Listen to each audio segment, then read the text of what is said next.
আসসালামু আলাইকুম ওয়া রাহমাতুল্লাহ।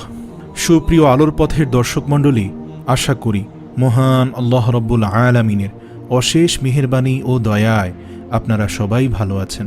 প্রিয় দর্শক, আল্লাহর যে নামটি পড়লে আল্লাহ রাব্বুল আলামিন আপনাকে চার দিক থেকে রিজিকের রাস্তা উন্মুক্ত করে দিবেন, টাকা পয়সায় ধন সম্পদে বরকত দান করবেন এবং আল্লাহর এই সিফাতি নামের উসিলায় ধন সম্পদ রিজিক পাঠাতেই থাকবেন। সুবহানাল্লাহ।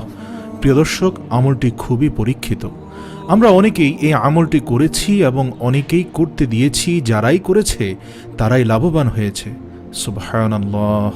আল্লাহ পাক রব্বুল আলামিনের নাম ডাকলে আল্লাহ পাক রব্বুল আলামিন খুব বেশি খুশি হন। যেমনইভাবে আল্লাহ রব্বুল আলামিন কুরআনুল কারীমে বলেছেন, আল্লাহর সুন্দর সুন্দর নাম রয়েছে, তোমরা সে নামে রব্বুল আলামিনকে ডাকো। প্রিয় দর্শক, ঠিক তেমনই রব্বুল আলামিনের অত্যন্ত গুরুত্বপূর্ণ একটি সিফাতি নাম ও একটি দোয়া আজ আমরা শিখব ইনশাআল্লাহ। আবু দাউদ শরীফের 1550 নং হাদিসে আবু সাঈদ খুদরি রাদিয়াল্লাহু থেকে বর্ণিত, তিনি বলেন, রাসূল সাল্লাল্লাহু আলাইহি ওয়াসাল্লাম একদিন মসজিদে গেলেন, দেখলেন একজন সাহাবী মনক্ষুণ্ণ হয়ে বসে আছেন।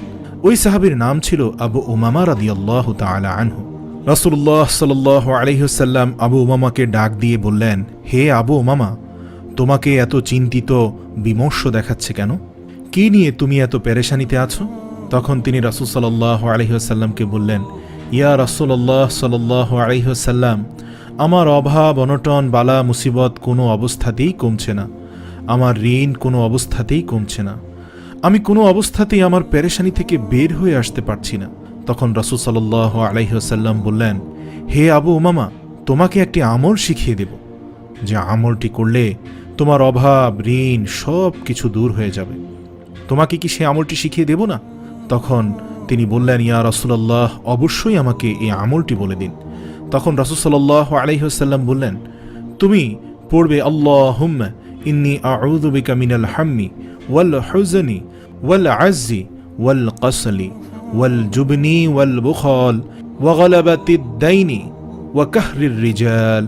এই দোয়াটি পড়ার জন্য রাসূল সাল্লাল্লাহু আলাইহি ওয়াসাল্লাম আবু উমামাকে বললেন।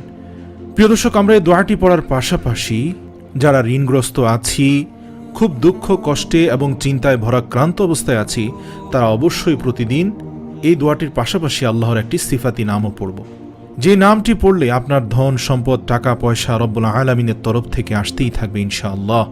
গায়বী রিজিকের ফয়সালা করে দিবেন আল্লাহ। আল্লাহ এমন স্থান থেকে আপনাকে রিজিক দিবেন, ঠিক যেমন একটি পাখি সকালবেলা খালি পেটে বের হয় আর সন্ধ্যায় ভরা পেটে ফিরে আসে। আল্লাহু আকবার। এই পরীক্ষিত আমলটি হলো ইয়া রব, ইয়া রব, ইয়া রব। এই শব্দটির অর্থ হলো, হে আমার প্রতিপালক, হে আমার প্রতিপালক, যিনি আমাকে লালন পালন করছেন, হে আমার প্রতিপালক। আপনি চলতে ফিরতে উঠতে বসতে সিম্পলি শুধুমাত্র এই একটি বাক্যই পড়তে থাকুন, ইয়া রব, ইয়া রব। তাসবির মতো এটি জপতে থাকুন, জিকিরের মতো। ইনশাল্লাহ কিছুদিন পরেই দেখুন আপনার চতুর্দিক থেকে কিভাবে রব্বুল আলামিন আপনাকে গায়েবী রিজিকের ব্যবস্থা করে দিচ্ছেন। ইনশাআল্লাহ আপনি কল্পনাও করতে পারবেন না, এত দ্রুত আপনি টাকা পয়সার মালিক হয়ে যাবেন। আল্লাহু আকবার। আল্লাহ রব্বুল আলামিন আমাদের বেশি বেশি আমল করার তৌফিক দান করুক। ওমা তৌফিক ইল্লা বিল্লাহ।